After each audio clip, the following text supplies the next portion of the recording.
2025년 3월 27일 세상이 조용한 아침 AP통신 뉴스를 통해 들리는 깜짝 발표가 있습니다. 북극 해빙 8개월간 항로 개방이 현실화. 이 한마디가 우리 대한민국의 운명을 바꿀 수 있는 기회란 사실 눈치채고 계십니까? 고요한 파도 너머 북극 항로가 열리면 누가 세계의 중심에 서게 될까요? 중국일까요? 일본일까요? 아니면 우리가 마침내 해운과 조선, 지정학 중심에 우뚝 설 수도 있을까요? 여러분, 이 기회를 그냥 흘려보내선 안 됩니다. 구독과 좋아요, 댓글로 여러분의 생각을 들려주세요. 지금부터 우리가 마주할 북극항로 시대와 대한민국의 미래를 함께 이야기해보겠습니다. 지금부터 이야기를 시작합니다. 저는 독일 출신의 국제정치학 연구자 요하네스 마이어입니다. 저는 독일 함부르크에서 태어나 베를린 자유대학에서 국제정치학을 전공했습니다. 박사과정에서는 21세기 동북아 질서와 해양 패권을 주제로 연구하며 한국이라는 나라에 큰 관심을 가지게 되었죠. 이후 유엔산하 동북아 안보연구소와 프랑크푸르트 국제정치연구소에서 연구원을 지낸 뒤 동아시아 현장 연구를 위해 7년 전 서울대학교 국제대학원 대권연구원 자격으로 한국에 머무르게 되었습니다. 독일어와 영어 외에도 한국어를 공부하며 이제는 학문적 연구뿐 아니라 한국 언론이나 포럼에서도 자주 제 의견을 나누고 있습니다. 한국이라는 나라를 그저 연구 대상이 아닌 제 인생의 중요한 일부로 여기고 살아가고 있습니다. 저희 연구 주제는 항상 패권국가 미국과 그 주변국들의 전략이었고 특히 한반도의 위치와 선택에 대해 깊은 관심을 가져왔습니다. 한국은 너무나 독특한 나라입니다. 대륙과 해양 세력의 중간지대, 전쟁과 평화가 교차하던 역사의 현장, 그리고 이제는 기술과 경제의 중심으로 떠오르고 있으니까요. 제가 처음 한국을 이해하려 했던 이유도 바로 그 복잡한 위치 때문이었습니다. 그런데 한국을 공부하면 할수록 미국이라는 존재를 빼놓고는 단 한 줄도 써내려갈 수 없다는 사실을 깨달았습니다. 미국은 단순한 강국이 아니라 전 세계 질서를 결정짓는 패권국입니다. 그런 미국에게 가장 중요한 전략적 과제는 언제나 자신에게 도전하는 국가의 의지를 꺾는 것이었습니다. 1등의 자리를 위협하는 국가가 있다면 그 도전을 초기에 차단하는 것, 그것이 미국에 흔들리지 않는 전략이었습니다. 저 같은 국제정치 연구자들이 종종 인용하는 투키디데스의 함정이라는 개념이 있습니다. 기존 패권국과 부상하는 신흥국 사이에는 충돌이 불가피하다는 이론입니다. 고대 스파르타와 아테네의 사례처럼 말이죠. 이 이론은 오늘날 미국과 중국 사이에도 그대로 적용됩니다. 미국은 세계 1등이고 중국은 미국을 넘보는 2등의 자리에 가까이 왔습니다. 하지만 미국은 아주 영리하게 움직입니다. 과거에도 그랬습니다. 2차 세계대전이 끝난 후 미국은 독일과 일본을 부흥시켜 소련을 견제했습니다. 한때 적이었던 국가를 키워 새로운 적을 누르게 했습니다. 1980년대에는 일본이 미국 경제를 위협하자 한국과 대만을 선택해 일본의 산업적 지위를 대체하게 했습니다. 이를 통해 미국은 자신이 굳이 싸우지 않고도 승리를 거둘 수 있었습니다. 바로 이것이 미국의 1등이 3등과 손잡고 2등을 견제하는 전략입니다. 저는 이 전략이야말로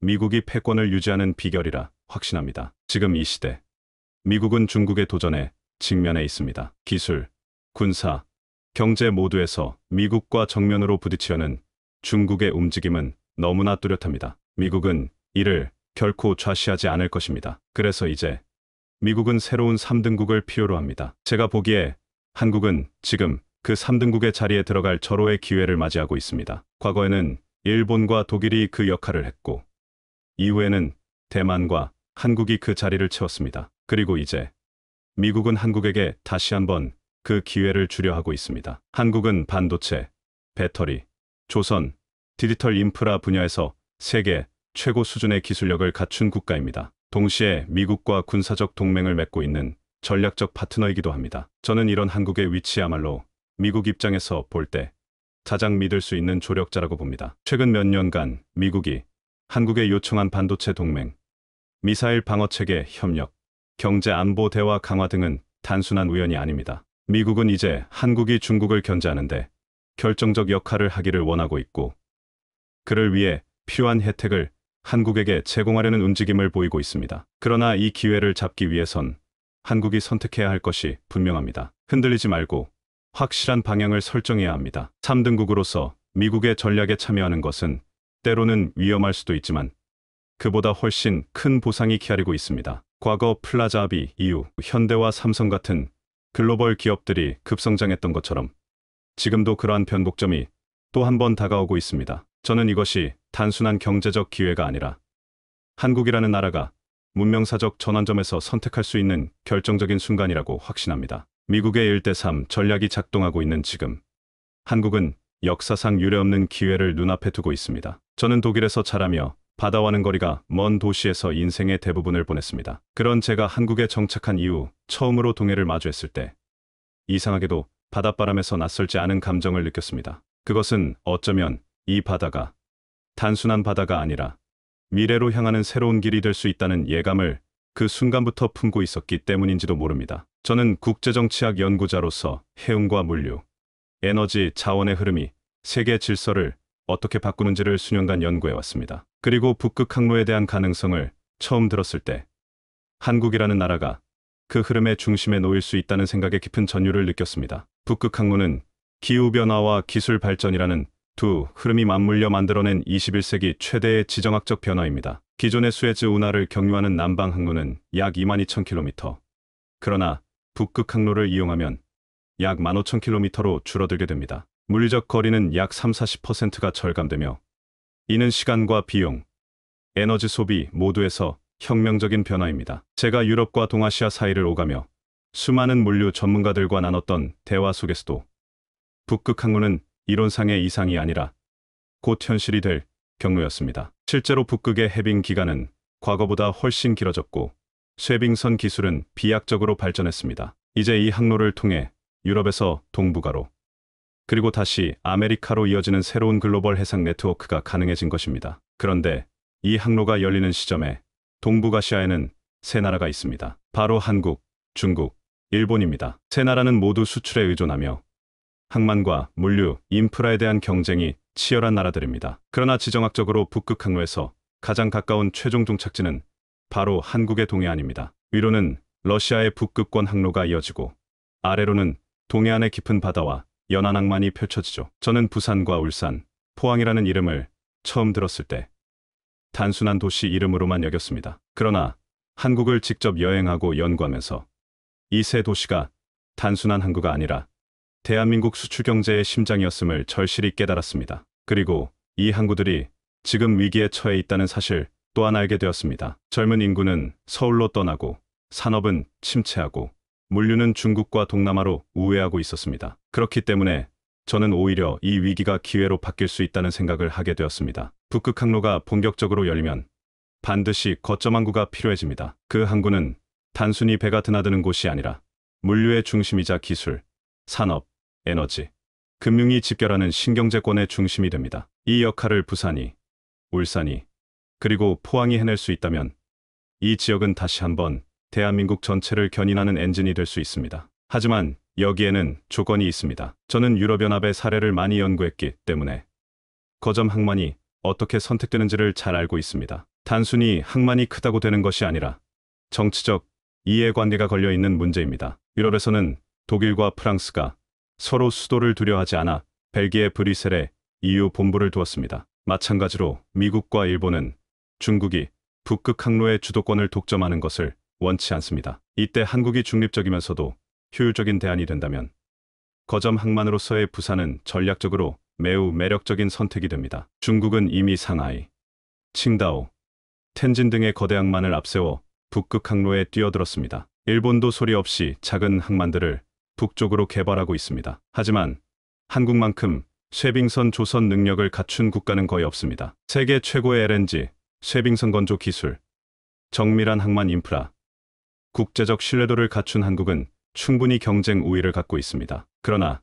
그 경쟁력을 살리기 위해선 지금 움직여야 합니다. 더 늦으면 기회는 중국의 항만으로 흘러가 버릴 수도 있습니다. 제가 가장 강하게 느끼는 점은 한국은 기술도 있고 위치도 있지만 의지와 전략만이 부족하다는 것입니다. 한국이 지금 이 기회를 전략적으로 잡는다면 북극 항로는 단지 화물의 길이 아니라 한국 경제의 대전환점이 될 수 있습니다. 저는 지금이야말로 한국이 해양강국으로 도약할 수 있는 마지막 기회라고 생각합니다. 바다는 길이 아닙니다. 바다는 권력입니다. 이 권력을 잡을 준비가 되어 있느냐? 그것이 지금 한국이 스스로에게 던져야 할 질문이라고 생각합니다. 한국에 머무는 동안 저는 여러 도시를 다녔습니다. 서울의 화려한 빌딩과 인천의 항만, 대전의 연구단지 등 그 어느 곳도 흥미로웠지만 제 마음을 사로잡은 곳은 뜻밖에도 부산과 울산, 그리고 창원이었습니다. 이 세 도시에는 다른 데서 느낄 수 없는 산업의 숨결이 있었고 바다의 냄새와 쇳물의 열기가 뒤섞인 특유의 진정성이 존재했습니다. 그러나 동시에 느낄 수 있었던 것은 그 숨결이 점점 약해지고 있다는 아쉬움이었습니다. 1970년대와 80년대를 수출로 일으킨 엔진도 21세기 들어서는 점점 멈춰가고 있었습니다. 처음 이곳을 방문했을 때 창원기계공단의 거대한 공장과 울산의 조선소, 포항의 제철소를 보며 저는 탄성을 질렀습니다. 여기는 한국 산업화에 살아있는 박물관이라고 생각했습니다. 하지만 이후 몇 차례 더 이 도시들을 방문하며 한 가지 변화를 뚜렷이 감지했습니다. 그곳엔 활기가 줄어들고 있었고 거리의 점포는 하나둘 문을 닫고 있었으며 젊은이들은 서울로 떠나고 있었습니다. 제가 알고 있는 독일의 루르 산업체가 쇠퇴의 길을 걸었던 그 모습과 너무나 닮아 있었습니다. 한국의 산업 도시들이 위기에 처해 있다는 것은 이제 부정할 수 없는 현실입니다. 저는 이 현상이 단지 산업의 변화 때문만은 아니라고 봅니다. 도시 자체가 다음 도약을 준비하지 못한 채 멈춰 있었기 때문이라 생각합니다. 하지만 저는 또한 믿습니다. 이 도시는 다시 살아날 수 있다고. 조건은 단 하나. 지금 열리고 있는 새로운 경제 흐름에 정확히 올라탈 수만 있다면 말입니다. 북극 항로의 개방은 이 도시들에게 다시 한번 숨을 불어넣을 기회입니다. 그리고 그 중심에 설 수 있는 곳은 다름 아닌 부산입니다. 부산은 과거 한국 수출의 출발점이자 동북아 물류의 중심이었습니다. 그러나 지금은 그 역할을 인천과 중국의 항구들이 대체하고 있습니다. 부산항은 여전히 세계 6, 7권의 물동량을 처리하지만 과거와 같은 성장을 기대하긴 어렵습니다. 하지만 북극 항로가 본격화된다면 상황은 완전히 달라질 수 있습니다. 유럽에서 출발한 화물이 러시아 북극해를 따라 내려와 도달하는 첫 번째 메가 항구, 바로 부산이 될 수 있습니다. 이 역할을 한국이 차지하지 않으면 중국의 칭다오나 상하이로 넘어갈 수 있습니다. 그러나 단순히 지리적 위치만으로는 경쟁이 불가능합니다. 항만은 결국 배후 산업단지와 국제 신뢰도가 함께 작동할 때 비로소 거점이 됩니다. 울산의 조선소는 세계 최고 수준의 쇄빙선과 LNG 운반선을 만들 수 있는 기술력을 갖추고 있습니다. 창원은 정밀기계와 에너지, 설비의 중심지며 포항은 여전히 강철을 생산할 수 있는 기반을 갖고 있습니다. 여기에 디지털 물류, 인공지능 기반 항만 운영, 청정에너지 클러스터 같은 미래 산업이 결합된다면 부산, 울산, 창원은 북극 항로 시대를 이끄는 신산업 벨트로 다시 태어날 수 있습니다. 제가 최근 가장 인상 깊게 본 한국 뉴스 중 하나는 부산 청년 유출률 증가에 대한 기사였습니다. 서울로 떠나는 청년들, 지역에 남겨진 빈 건물들, 노령화되는 도시의 인구. 저는 이 모습을 보며 한국이 다시 지방의 경제 거점을 부활시켜야 할 때임을 절감했습니다. 북극 항로는 그 기회를 제공합니다. 지금은 눈에 잘 보이지 않지만 5년, 10년 후에는 이 항로를 중심으로 물류와 에너지, 기술이 다시 재편될 것입니다. 이를 대비하려면 국가 차원의 전략이 필요합니다. 단순한 항만, 확장 공사로는 부족합니다. 전방위적 정책, 지원과 민관 협력, 국제연대가 함께 추진되어야 합니다. 부산의 항만은 단순한 화물 처리장이 아니라 한국의 미래 산업과 직결된 관문이 되어야 합니다. 울산의 조선소는 단지 배를 만드는 곳이 아니라 북극 시대의 해양 플랫폼을 제작하는 기술 기지가 되어야 합니다. 창원은 에너지기계 산업의 교차점으로서 지속가능한 산업 전환의 테스트베드가 될 수 있습니다. 저는 이 세 도시의 역할이 단지 과거의 영광을 되찾는 것이 아니라 새로운 문명사의 중심으로 도약하는 전환점이 되리라 믿습니다. 이 기회를 살리지 못한다면 우리는 다시는 이 산업 삼박시대를 되살릴 수 없을지도 모릅니다. 제가 독일에서 국제정치학을 전공하면서 가장 많이 배운 교훈 중 하나는 외교 전략에서 적과 친구는 영원하지 않다는 것이었습니다. 오직 국가의 이익만이 영원하다는 그 말이 처음엔 조금 차갑게 들렸지만 시간이 지날수록 그 뜻이 분명하게 다가왔습니다. 한국에 와서 북극 항로 문제를 공부하며 저는 다시 한번 그 진리를 실감했습니다. 지금 한국이 직면한 지정학적 현실은 복잡하지만 동시에 기회로 가득 차 있습니다. 그 중심에는 바로 한미러 협력 전략, 다시 말해 제가 학문적으로 정리해 부르는 한미러 합종이라는 전략이 놓여 있습니다. 한미러 합종은 단순한 외교 구도가 아닙니다. 그것은 한국이 미국과 러시아 사이에서 동시에 전략적 가치를 실현할 수 있는 유일한 틈새 전략입니다. 미국은 세계 유일의 패권국으로서 중국의 도전을 가장 크게 경계하고 있습니다. 중국이 경제적으로, 기술적으로, 군사적으로 미국을 위협한다고 판단하는 순간 미국은 이를 견제하기 위해 동맹과 연합을 구축합니다. 제가 앞서 말씀드린 1등이 3등과 힘을 합쳐 2등을 견제하는 전략은 지금 이 순간에도 적용되고 있습니다. 이 전략의 가장 중요한 대상이 바로 중국이고 여기서 3등의 위치에 있는 나라가 바로 한국일 수 있습니다. 하지만 러시아는 어떨까요? 많은 분들이 간과하고 있는 부분이지만 러시아는 한국과 경쟁할 요소가 전혀 없는 나라입니다. 한국은 에너지와 식량이 부족한 자원 빈국입니다. 반면 러시아는 세계 최대의 에너지 수출국이자 식량 수출국입니다. 한국은 고도화된 생산 기술과 정밀한 제조 역량을 갖추고 있지만 러시아는 원천 기술은 있으되 대량 생산과 품질 관리에서는 한계를 가지고 있습니다. 따라서 한국과 러시아는 경쟁자가 아니라 완벽한 보완 관계에 있습니다. 저는 이 점이 매우 중요하다고 생각합니다. 두 나라가 손을 잡으면 서로의 약점을 보완하고 강점을 배가시킬 수 있습니다. 북극 항로는 그 협력의 핵심 접점입니다. 러시아는 북극 항로에 관할 해역을 가장 많이 가지고 있으며 이 항로를 본격적으로 개방하려면 러시아의 협조 없이는 불가능합니다. 그리고 그 협조는 단순한 외교적 선언만으로 얻을 수 있는 것이 아니라 경제적 협력과 기술적 신뢰 속에서 가능해집니다. 한국이 러시아와 함께 쇄빙선 기술을 공유하고 LNG, 운반선 건조를 공동으로 추진하고 북극 항로의 중간 기항지 개발에 참여할 수 있다면 러시아는 한국을 단순한 고객이 아닌 파트너로 인식하게 됩니다. 그렇게 되면 북극 항로의 가장 중요한 중개 기지로서 한국이 인정받는 데 결정적인 계기가 마련될 수 있습니다. 미국과의 협력도 동시에 중요합니다. 미국은 한국의 안보를 책임지는 동맹국일 뿐 아니라 최첨단 반도체, 인공지능, 국방기술의 원천을 보유한 나라입니다. 한국은 미국에 이런 기술을 도입하고 생산기지를 제공하며 세계 물류망을 연결하는 다리 역할을 할 수 있습니다. 동시에 미국은 중국의 북극 항로 독점을 절대 원하지 않습니다. 중국이 북극을 통해 유럽과 아시아를 직접 연결하면 미국은 전략적 영향력을 크게 잃게 되기 때문입니다. 이런 상황에서 한국이 북극 항로의 거점망을 확보하게 되면 미국은 한국을 더욱 전략적으로 중시하게 될 수밖에 없습니다. 저는 이 지점을 아주 중요하게 봅니다. 한국이 러시아와 협력하면 중국보다 유리한 북극 항로 진출 조건을 확보할 수 있고 미국과 협력하면 그 권리를 국제적 지위로 인정받을 수 있습니다. 중국의 영향력을 줄이면서도 러시아와의 협력 관계를 유지하고 동시에 미국과의 전략 동맹을 강화한다는 이 구상은 단지 지정학의 기술이 아니라 문명사적 외교라고 부를 수 있는 수준의 고차원 전략입니다. 물론 여기에는 위험도 존재합니다. 러시아와 지나치게 밀착하면 미국의 불신을 살 수 있고 미국과만 너무 가까워지면 러시아와의 협력이 단절될 수 있습니다. 따라서 저는 이 전략이 정교하게 설계되어야 하며 무엇보다 투명한 신뢰를 기반으로 운영되어야 한다고 봅니다. 한국은 강대국 사이에서 줄타기를 하는 것이 아니라 새로운 해상길의 중심이 되어 스스로 게임의 규칙을 만들어가는 존재로 거듭나야 합니다. 북극 항로를 둘러싼 경쟁은 지금도 계속되고 있습니다. 중국은 이미 빙상 실크로드라는 이름으로 북극 진출을 공식화했고 일본도 수면 아래에서 끊임없이 북쪽을 향한 손을 뻗고 있습니다. 그런데 저는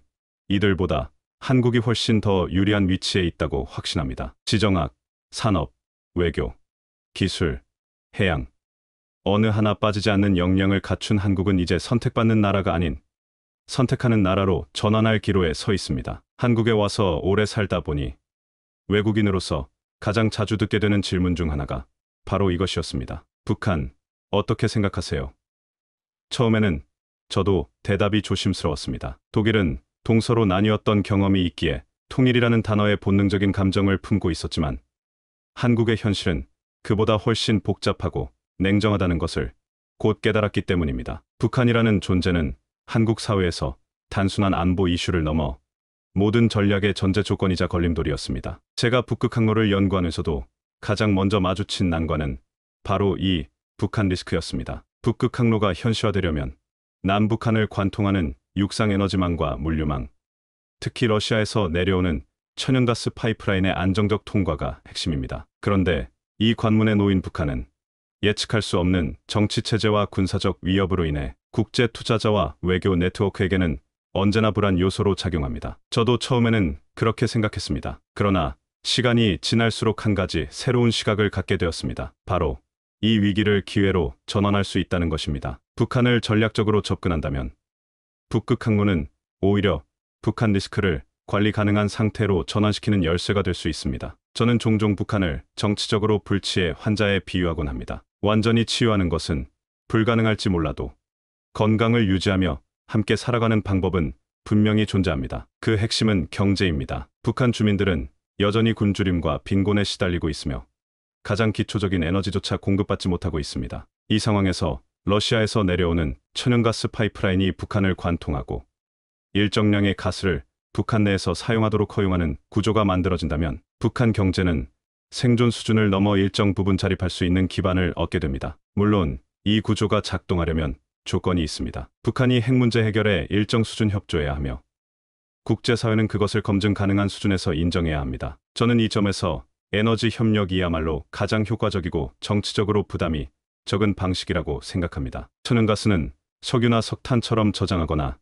군사적 전용이 어렵기 때문에 국제사회가 감시와 협력을 통해 북한을 경제 네트워크의 일부 연결시키는데 매우 적합합니다. 게다가 이 에너지가 미세먼지를 획기적으로 줄이는 청정에너지라는 점도 한국 입장에서는 커다란 이점입니다. 제가 이 전략을 구상하면서 가장 많이 들었던 우려는 북한은 절대 변하지 않는다는 불신이었습니다. 저도 그 의견에 일부분 동의합니다. 하지만 북한이 변화하지 않아도 우리는 현상 유지의 안정성을 확보할 수 있습니다. 그것만으로도 북극 항로 시대에는 엄청난 가치를 창출할 수 있습니다. 왜냐하면 한국이 러시아 가스의 안정적 수입국이 되고 그 가스가 북한을 지나오는 통로가 확보된다면 북한의 내부 상황과 무관하게 국제적 신뢰를 유지할 수 있는 인프라 기반의 신뢰 체계가 만들어지기 때문입니다. 이 전략은 동시에 미국과 러시아, 중국 모두에게 이해가 맞아떨어지는 구조입니다. 미국은 북한이 핵을 포기하지 않아도 무력 충돌 가능성을 줄일 수 있다는 점에서 긍정적입니다.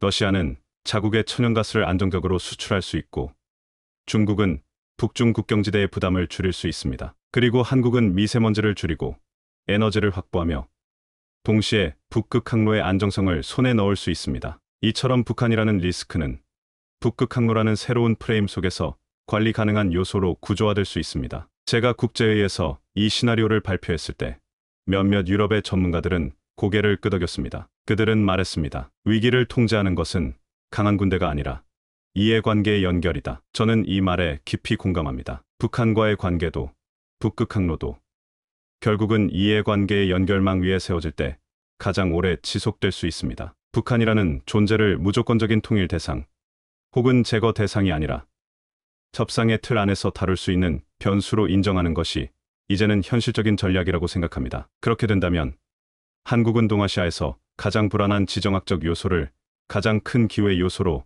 전환시킨 사례로 기억될 것입니다. 저는 그날이 멀지 않았다고 믿습니다. 지금까지 독일 출신의 국제정치학자가 바라본 한국, 그리고 북극 항로 시대에 주어진 기회에 대한 이야기를 전해드렸습니다. 시청자 여러분, 우리는 종종 눈앞에 놓인 현실만을 보며 앞으로 나아가기 어렵다고 느낍니다. 하지만 오늘 이 이야기를 통해 다시금 깨닫게 됩니다. 한국은 작지 않습니다. 다만 그 힘을 어디에 쓸지, 누구와 손잡을지를 결정할 시점을 맞이하고 있을 뿐입니다. 북극 항로는 단지 물류의 문제가 아닙니다. 그것은 세계 질서의 흐름이 바뀌는 순간에 우리가 주도권을 가질 수 있는 희귀한 기회입니다. 과거 산업화를 이끈 조선자동차 철강 산업의 심장이었던 부산과 울산, 창원이 다시 살아날 수 있는 길이고 러시아와 미국이라는 강대국 사이에서 우리의 존재감을 분명히 할 수 있는 좌표입니다. 더 나아가 오랜 시간 해결되지 않던 북한 문제를 외교적 해법으로 관리할 수 있는 실마리이기도 합니다. 지금 이 기회를 그냥 흘려보낸다면